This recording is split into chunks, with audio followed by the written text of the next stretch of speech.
Hey, what's up YouTube? This is part 5 of the K24 swap build. So I'm going to be basically cleaning up everything and seeing what I need to do as far as changing out this ground because the radiator's in the way, and finishing up the heater hose that goes from right here, and then just going through all the bolts and hoses and making sure everything's going to be tight and no leaks, so when this car is gone to the customer everything will be perfect.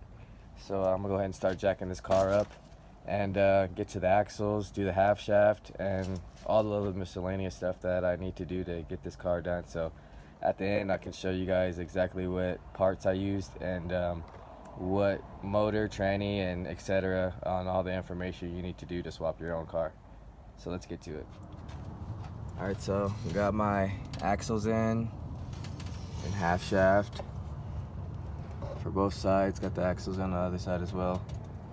So now the complication is with the throttle cable. This one still isn't going to work, so I sourced the RSX throttle body, and we're going to go with the original one from the swap that the customers were provided. So I'm going to go ahead and swap that on with the adapter, change the spark plugs, and I'll show you guys how to do the fuel pump if you wanted to upgrade to a 255 or well, this one's going with an E85 pump. So I'm going to show you where the tank is and start taking that apart as well. So we'll go ahead and start getting to that. Alright, so now we got the adapter on for the RSX throttle body. I just wanted to show you guys that they supply the stubbies. Those go for the adapter plate, and then the longer ones are for the throttle body. So just so to let you know, make sure you put the gasket on behind. And also I'm going to start doing the spark plugs. So it's pretty simple. All you got to do is just unclip the plug like that, and then take your tin off, and then that'll pop up. You swap out the plug and everything and swap it back in, put your tin back on, and then put your plug back on, and you're done. It's probably the easiest spark plug change you can do on any kind of car because it's right on top. So next I'm gonna go ahead and throw this throttle Type S throttle body on, which is actually bigger than the other one I had, so should make a little bit more power compared to the Accord one. So I'm gonna drop that on, and then we'll go ahead and change the spark plugs, and then we'll get to the fuel pump. Alright, so my throttle body is on, and I put all my sensors on. So they give you also in the kit a little small valve delete, so that's basically what that's for if some people don't know what that is for. Got my cable installed. So all it is just a clip. It literally just clips into the pedal and it clips right back off if you need to take it apart. So I just need to tighten that down. Now I wanted to show you guys wear patterns and what to look for when you are getting an engine. You do want it to look like golden brown, so that means they had a lot of frequent oil changes, and they ran the engine good. So this is the spark plugs as well. You kind of want to look for just like slight brownish, so it was running good. If it was really black, that means it was running rich, which none of them really look like. They all pretty fair. If they're like super white, which is pretty rare for an older, well, used engine, that means there's too much air and there's not enough fuel. So now I'm gonna throw the new valve cover on that I sprayed, and then put the new spark plugs in, and we'll go to the fuel system. Alright, so got my valve cover back on, and I got the spark plugs in there. Coils all tightened back up. Threw the intake on there as well. I'm probably gonna have to go get a new filter because this one's kind of dirty. Now, yeah, it's time to show you guys how to take apart this fuel pump and get to it. So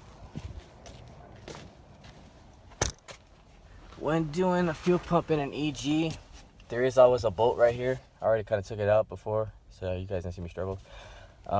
Take that off first, and then your fuel pump's gonna be located right in here. So there's gonna be 4 Phillips, and then there's probably like 8 tins. So I'm gonna go ahead and take these Phillips off real fast, and then I'll show you what the cover of the fuel pump cover looks like. Alright, so this is what it looks like with the cap off, and we're gonna take off these tins right here. So that's 6 of them, and then we're gonna pop this off. Might as well show you how to do this. It's just a little clip. Wiggle that off. This is a 17, and then we'll get a little flathead, pop that off, and then we'll take out the fuel pump housing so we can put the new one in. Alright, so we got our fuel pump out, and we're gonna be throwing the AEM in there. This is what they give you to pump.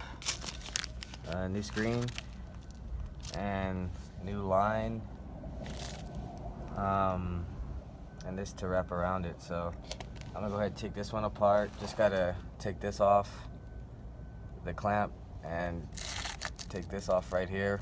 There's a little C-clip. I'll show you when I'm reinstalling it, and that'll be it. We could throw it back in. So let me take this pump and put the new one on, and then show you guys how to drop it right back in. Alright, so we got our new pump assembled. Got the clip at the bottom, that's the one I was talking about, and it's just that hole's put right back on. Got these little covers on here, so we're just gonna drop this back in.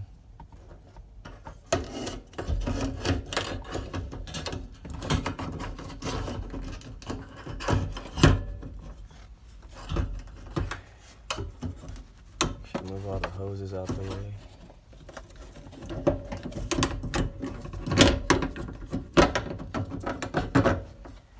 That's basically it. We just gotta throw this back on, plug it back in, put our return line, put our cover back on, and that's it.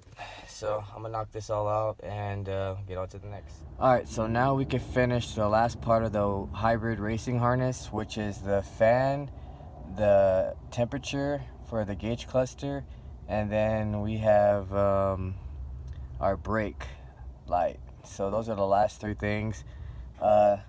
The yellow green one is going to go for temperature. The green white one goes for the fan, and then the green red goes to your brake.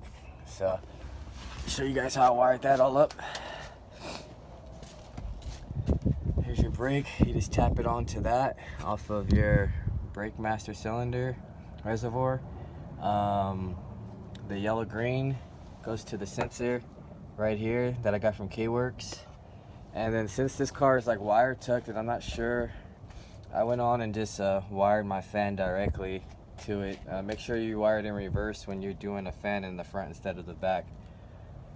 So let's go ahead and make sure all this stuff works. Make sure my fuel pump wiring is all good and everything. Make sure this thing idles.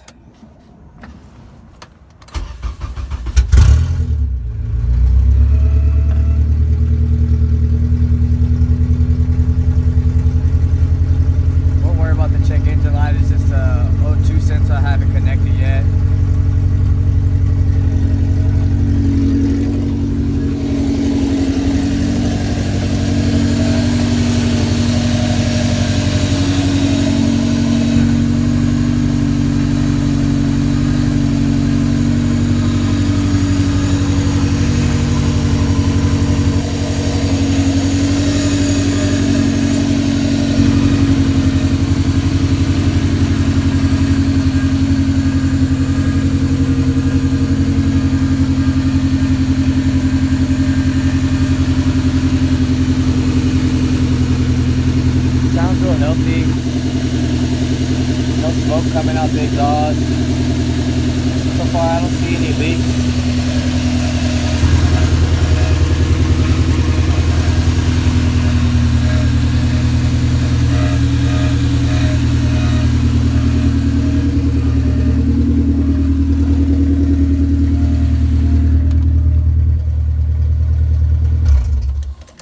Alright, so it sounds pretty good.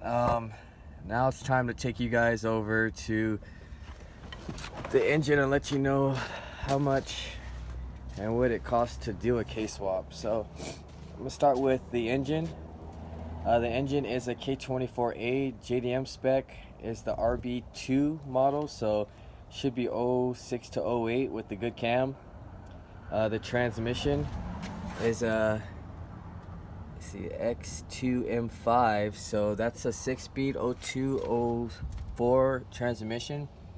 And to know that it is 6-speed, this is like your reverse lockout. So you don't go into reverse, you just go into 6.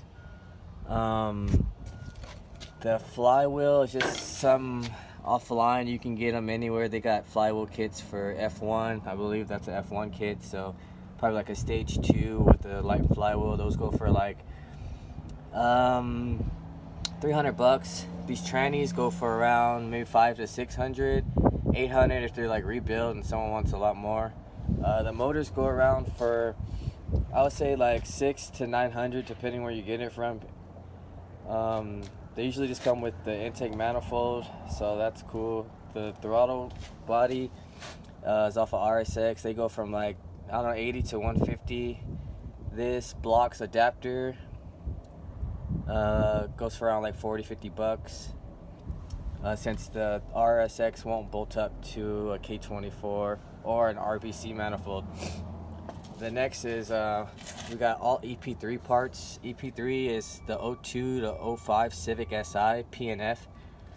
So the idler pulley, your tensioner pulley, your alternator, and your water pump housing is all from the EP3, which bolts right up to the K24 since you cannot use the stock JDM K24 water pump housing. The engine harness is also Civic SI 02 to 05 PNF. You don't have to have RSX Type S, but you know, if you have an EP3, it works just as fine. Made it to a hybrid racing conversion harness, as you can see in my last videos. The ECU, we are running Honda,